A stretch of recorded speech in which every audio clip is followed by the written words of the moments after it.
సాయిల్లో ఉన్న నైట్రేట్స్ అన్నీ కూడా వాటర్తో పాటు వాష్ అవే, అంటే కొట్టుకెళ్తూ ఉంటుంది సీ వైపు, అంటే సముద్రం వైపు.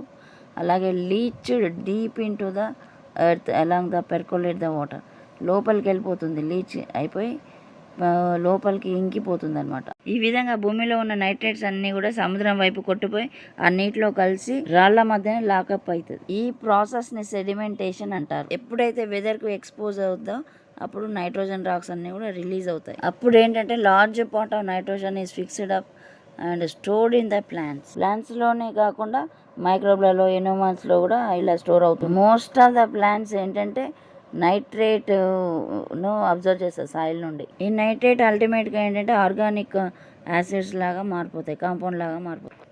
ఈ ఫ్రాక్షన్ ఆఫ్ నైట్రోజన్ ఏంటంటే ప్లాంట్ టిష్యూలలో ఇన్కార్పొరేట్ అయ్యి తర్వాత కన్జ్యూమర్స్ ద్వారా, తర్వాత అల్టిమేట్గా డెడ్ రిమైన్స్ నుండి అది అక్కడ నుండి మళ్ళీ డెట్రిటస్ లాగా మారి డీకంపోజ్ ద్వారా తర్వాత ఈ కాంప్లెక్స్ నైట్రోజన్ సైకిల్ అనేది కంప్లీట్ అయిపోద్ది ఈ విధంగా.